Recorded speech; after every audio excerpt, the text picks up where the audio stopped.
We get things started by talking about LSU sports with the gentleman that covers LSU for USA Today, has done so for many entities over the years and has done a great job, a New Orleanian at heart. And he is Glenn Guilbeau. Glenn, it's always a pleasure. Welcome to the show. Good evening, Ken. How are you? I'm doing fine, thank you. All is well, Glenn. It's good to have you with us here this evening, as always, in these strange times. And I hope and trust all is going well with your family, considering the circumstances we find ourselves in. Yeah, we've been lucky, but this is a sad thing. It's I don't know when it's going to end. Yeah, we're all on the same boat at this point. It's really disconcerting, but again, this too shall pass. I just hope it passes soon so that we can see some passes again, right? No pun intended. Couldn't resist exactly. it. Okay. So start off with, of course, a no-brainer. I'm on the Sugar Bowl committee, and we announced today that Ed Orgeron has been selected as Louisiana's top collegiate coach. That encompasses all sports, so it is significant because it's competing against every sport that takes place in our state. No surprise there. It really was a no-brainer given the accomplishment of Coach Orgeron and of LSU. Let me start right there because the pressing question without getting into personnel is, was this a one-hit wonder, or can Coach O sustain this kind of high-level success at LSU? I don't think anyone expects them to win national championship after national championship, but can they be a top 10 team and be an elite program for years to come, in your estimation? I think so. I mean, I think the question is yes to both of those. I mean, they'll probably never have a season as great as last year. I mean, it was a perfect storm, and probably a generational quarterback. I mean, I just don't think that's going to happen like that again. But they could definitely win another national championship. And this year the Alabama lost their quarterback too. So, I think some teams are going to be down a little bit as far as quarterback, maybe not Georgia. But and the thing is, LSU blew away so many people last year that they would have gone 15-0 probably at about 85% of their performance level. So, if they drop 15, 20, 25% of their performance level this coming season, they could still only lose one or two games because they blew so many people out last year. But I mean, I think they're going to compete for the SEC West, which means they'll compete for Atlanta and could get back into the playoffs because, I'm not sold on Miles Brennan at quarterback, but he's got so many great players around him. Defense is looking very good too. So they could they could make the playoffs again this year, but in a different way, and not quite with as much dominance. Schedule is always a big part of this, of course, and it fluctuates every year with the home and away and who you're playing. And, of course, this time around, Alabama comes to Baton Rouge, but LSU goes to Auburn, just to name a couple, which clearly will be primary contenders in the SEC West. Right, and LSU dominated Alabama more than the score indicated, and now they get them at home. So Alabama's they're not sure who their quarterback is, but I think we're sure he's not going to be whoever it is. It's not going to be as good as Tua. So you're looking at LSU possibly winning 2 straight against Alabama for the first time since 10-11. And they've played well at Auburn. And you never know how good the teams are at this point. But Derek Stingley's back. Jacoby Stevens is back. I still like the defense going to a 4-3. I was never really sold on Aranda. He was very good, but he wasn't as great as a salary. It's going to be interesting to see how Bo Pelini does.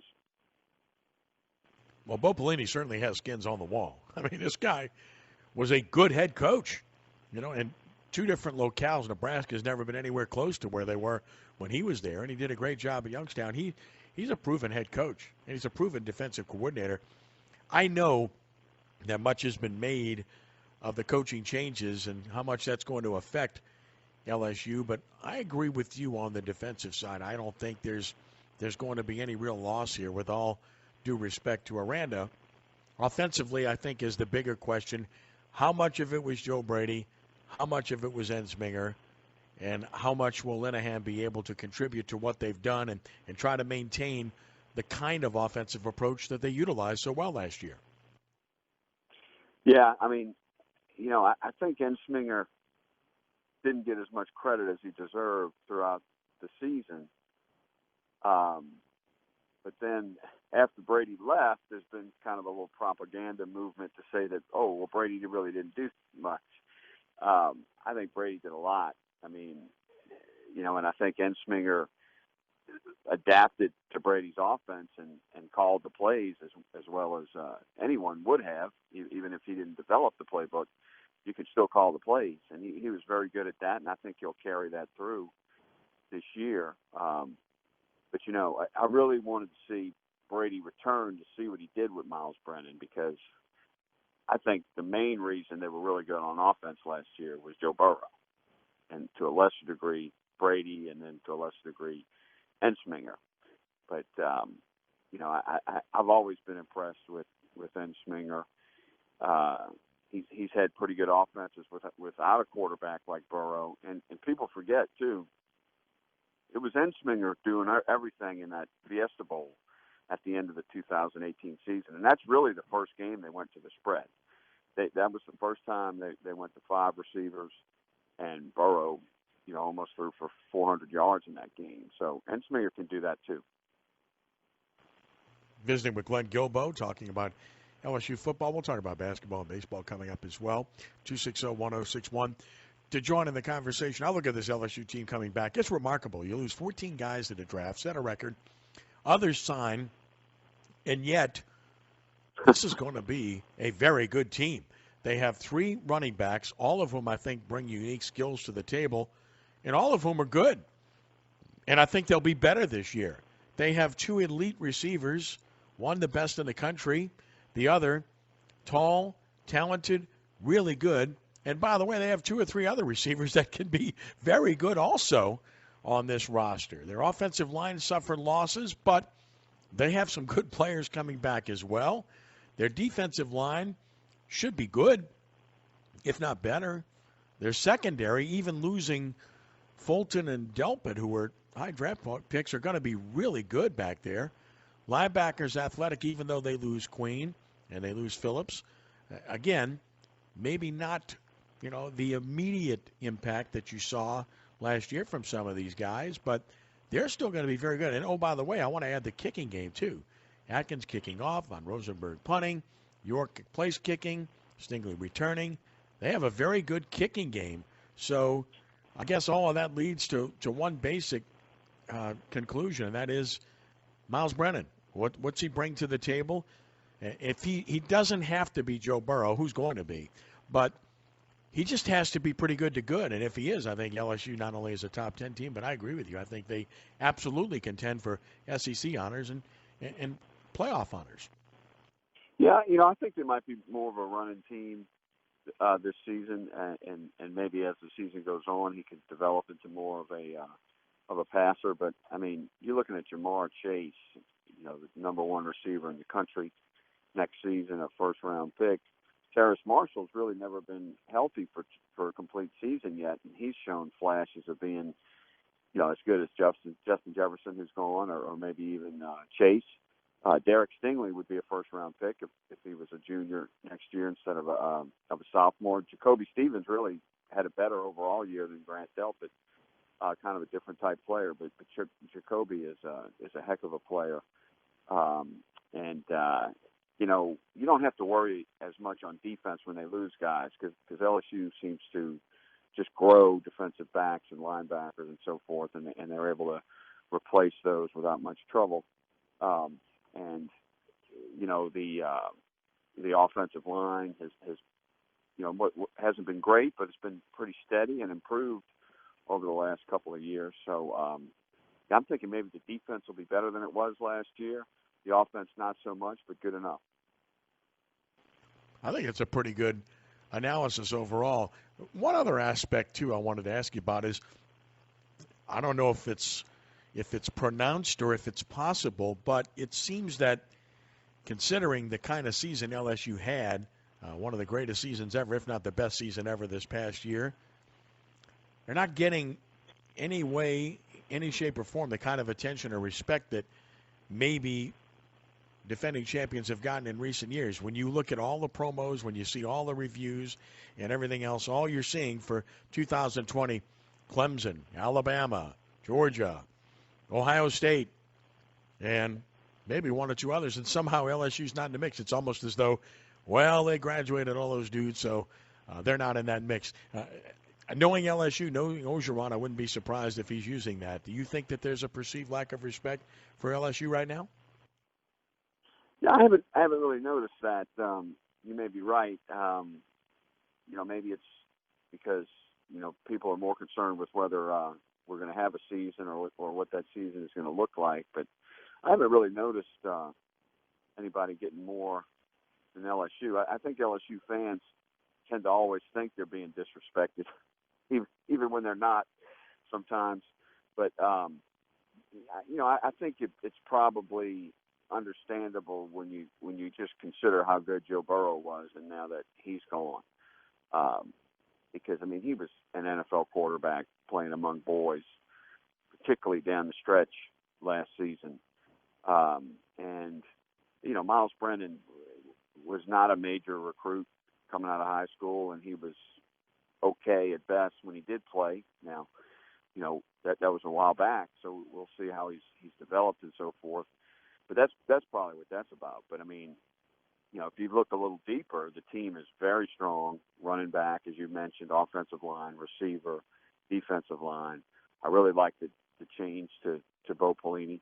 So Bo didn't have great defenses at Nebraska. He was pretty up and down at his next job too. So it's funny. It was a surprising hire to me, but he's also hadn't had the talent that he's going to have now since he was last at LSU.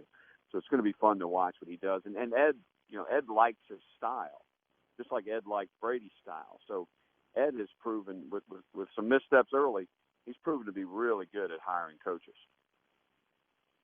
Couldn't agree more. I think you're only as good as what you surround yourself with, and I think that's what he's done incredibly well. And, of course, he has great rapport with his players, and that certainly turned out to be one of the best hires in America. And it's really kind of funny the way it works out, since he was clearly, an afterthought and a guy that a lot of people after 1 year were talking about might not survive, which I thought was very premature. But and you couldn't be happier for him. The guy is a Louisiana guy. He loves the school. He's very forthcoming and straightforward and honest. I think everybody really appreciates him, and everybody really appreciates his story. Oh, no question. I remember seeing a poll after he was hired for the permanent head coaching job. He was ranked the 17th best hire that season. And I did not like the hire at all. I was proven completely wrong. And he is a great story, and he gets it.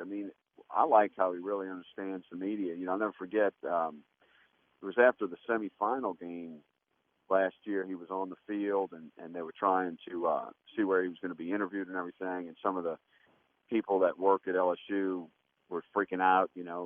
Remember, they hadn't been in this in postseason in a while, and they're like, "Oh, what are we going to do?" And they weren't really enjoying the moment. Ed just kind of said, "Hey, it's okay, we got it." And he's really great with the media. And he's been in LA. He was at USC. He was under one of the best media coaches ever in Pete Carroll. So, and he's a great communicator. He's honest. He doesn't throw you a lot of spin and BS when you talk to him. He's really a straight shooter, and he's a lot of fun to cover. There's no question. Visiting with Glenn Guilbeau, talking about LSU football. We'll get into basketball and baseball here in a couple of minutes as well. You look at the schedule this year, Glenn, and then as far as the SEC itself is concerned, talking about the hierarchy, Florida has to be up there this year. They look good at the end of the year. The quarterback stepped up, played well. Georgia, of course, will certainly be there again. And they've been given a lot of respect the last couple of years, and yet LSU's been able to handle them. Alabama's Alabama. We know they're certainly going to be there. Auburn will certainly be part of that mix. They're going to be very good as well. With LSU, I think those five in particular, you see anybody else other than those five being one to watch? And do you see one or two favorites in the mix? I think this is going to be a rare season, at least going in. It looks like the East is stronger than the West. I mean, Georgia and Florida, to me, are better than everybody in the West, and except Alabama, and maybe they're about as good as Alabama. So I'm not blown away by Auburn, Mississippi State, or Ole Miss. Alabama's had trouble in defense. I mean, they did miss Dylan Moses last year. They got some quarterback questions. So, I think LSU and Alabama are the favorites in the West, Georgia and Florida in the East, and there's not a lot of difference among those four. But after those four, there's a drop, I think. I agree, and I'm not sure that there's anybody else that really could step into that void and be that team, so to speak. Everybody keeps waiting to see Tennessee emerge and be good again, and I'm not sure exactly where they're at right now. The Mississippi schools, of course, a state of flux at State. Ole Miss, not ready defensively by any stretch. They did some things offensively, as LSU fans saw last year, that were pretty exciting and entertaining, but I don't see it at all. And, of course, Vanderbilt in the East always and also ran, and South Carolina, not that program. So the SEC has been top-heavy in recent years and Sure. not as much at the bottom. No, you got some really bad teams. I mean, Arkansas is one of the worst SEC teams I can remember. It's going to be great that LSU got over that hex of Alabama, and that means a lot once you get through that pressure barrier of getting that first game, and now it can become what it was. What we saw in 9, 10, 11, and when Nick first got to Alabama. That's probably an even, much more even series now, I think it would be. I just see LSU getting back to the playoff this year. I don't know if they're going to win the national championship again, but I do think they'll make the playoffs. Turning our attention now to basketball. I mean, we've seen the recruiting effort has been outstanding. The LSU's put together a really good recruiting class for the upcoming year. We're waiting to see, because of the NBA draft delay and the NBA season delay, who's going to return and who's not. We know the guys that made themselves eligible for the draft. I don't know that any of those guys really, the two in particular, are good enough to be there. We know Mays is gone, and a great student and a great teammate too. But with regard to the other two, Watford's a talented guy, but I'm looking at draft projections. I don't see it. And, of course, with Javonte Smart, same kind of situation. So is there any feeling about those two, and if either one of them is going to return or not, or do you have any knowledge whatsoever of that?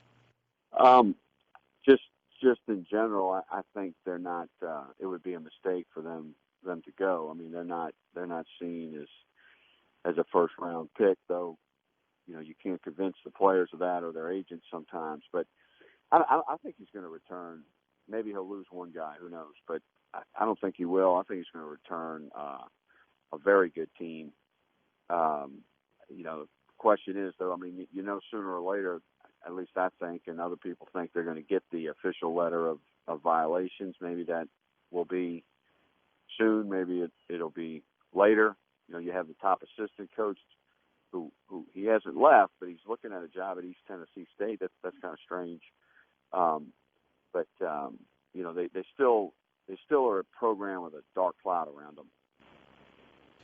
No doubt. And, I mean, we've seen the tweet from Dick Vitale fully expecting LSU's going to get noticed and everything else. We've seen blue blood programs, accusation made about Duke most recently, the Kansas situation, the Louisville situation that have come up in recent times. So you got to believe it's coming, and it's going to be very interesting to see what happens and how it manifests itself because, again, LSU has a new athletic director, a different athletic director than the one that hired the current basketball coach. So Scott Woodward, I think, has handled it well. He's just waiting patiently to see what happens before doing anything. Will Wade has obviously done a good job with that program, and he's created excitement, and fans have responded, and people have defended him. And the television documentary that aired fairly recently didn't reveal anything new. We'd heard the audio before and everything else, but you still continue to wait for the other shoe to drop. And I guess the biggest thing, Glenn, is why is it taking so long for this to happen? Well, we'd read the audio. We read what he said. That was the first time we heard it in public like that. I think that was kind of damaging. But, yeah, I think the NCAA needs to definitely – they need to not just go after a school here and a school there. There's obviously several schools, and they need to treat them all equally to a degree as far as the letter of violations. But they're a slow and inefficient group at times, and I don't think they've handled this virus well. I mean, whereas you've seen, that's a smaller number of teams, but the NFL, MLB, and the NBA, they seem to be more in control of their league, whereas the NCAA is just so splintered. I mean, by definition, they have individual conferences that have commissioners and so forth. Like the AFC and the NFC, they don't have commissioners in the NFL, and neither does divisions. But so that it's very splintered. But still, there's no uniformity. And also, but you could say, they've got a lot of time. They should be stepping up those investigations. But they need to get on it because all these programs are just kind of out there in limbo. Yeah, that's my point. I just think and I'm not defending anything that Wade did or said, but to leave them sitting this long over this period of time, and with the young man whose name was mentioned prominently in it, having been part of your program for now another year after that came out, and we all know why he's considering leaving for the second straight year, and I'm sure that's why. Yeah, I'm sure it's part of it, but some of them would leave anyway. But yeah, you would think, but it's something that they need to take care of pretty soon for sure. Turning our attention to LSU baseball, a few more minutes with Glenn Guilbeau. I had Paul Maneri on the show earlier this week, and even though their record was nominal at the time and they're about to enter SEC play, I thought this was an LSU baseball team that had a chance to go very deep for one primary reason, the pitching. I mean, they had a 2.38 earned run average. They had tremendous depth in that pitching staff. They finally had some left-handers, and they had guys that could throw hard. And another guy in Marceau who's a good pitcher. Who wasn't necessarily the hardest thrower, but hard enough. So pitching wins at that level, especially in the postseason, and defense too. And I thought even though this team was only hitting, 253 at the time, that this team had a real chance. The only thing that would be a blockade for them was the fact that the SEC was so deep and so good in baseball. What was your read on this LSU team this year? Well, going into the season and on paper, I mean, it just looked like they finally had a lot of pitching. It seems like Coach Maneri's often like a pitcher or two short, and then he's had tremendous bad luck with injuries the last couple of years. So I really thought, like you, I mean, I thought with some of the pitchers, even that this staff could withstand some injuries and not depleted. So I thought that could carry them to Omaha. They didn't get off to a dominant start, but it was way too early to really tell. Now we get to see what kind of talent evaluator Maneri is, because you really got to pick who you think can play, because he's kind of got two freshman classes, and I was going to see how that deals with the draft. But the other pile of programs in the SEC have the same luxury of an extra freshman class. So next year should be interesting. Probably lose, I would imagine, Daniel Cabrera and Cole Henry.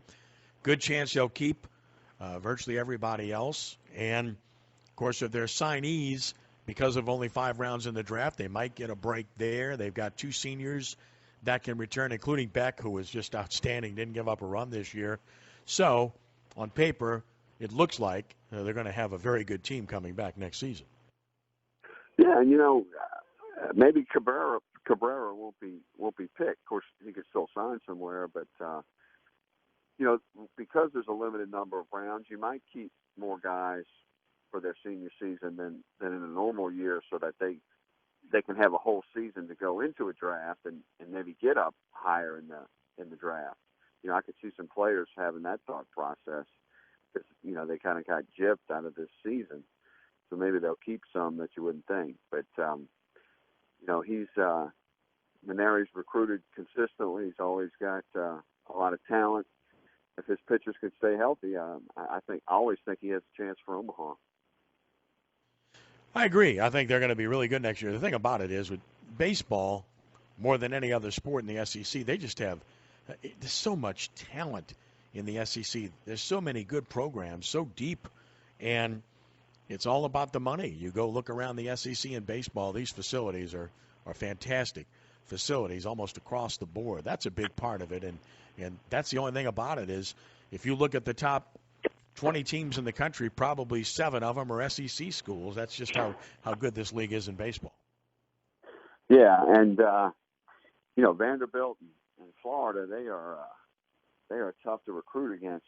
Florida's got the weather, and so does LSU, but Florida's probably got a little more to offer as far as weather, and Vanderbilt is kind of like Stanford. If you're going to get one of those really great students who comes from a high income family, which is a lot of baseball, college baseball, that's where they're going to go, Vanderbilt or Stanford. And Tim Corbin has just built an empire there at Vanderbilt, and that's tough to compete with. And Maneri has been right there, close with Florida and Vanderbilt. No doubt, Arkansas is really good again. Mississippi State was really good. Georgia was good. I could go on and on. South Carolina is always going to have going to be a factor. There's so many good teams in that league. Ole Miss really good. So it's just a great baseball league, and I figure it's going to be the same pretty much next year too. And looking forward to seeing what LSU comes back with. You can of course follow him on Twitter at LSU Beat Tweet. He does a great job across the board covering LSU sports. And Glenn Guilbeau, always a pleasure to have you with us. We really appreciate it. And listen, keep up the good work. Stay safe in these very strange times. And hopefully we're talking about a real sporting event sometime soon. Yeah, really. We would be covering, the NCAA Regional right now. And that's one of my favorite times of year. But, Kenny, stay healthy. And hopefully we'll be starting to talk about the beginning of a season soon.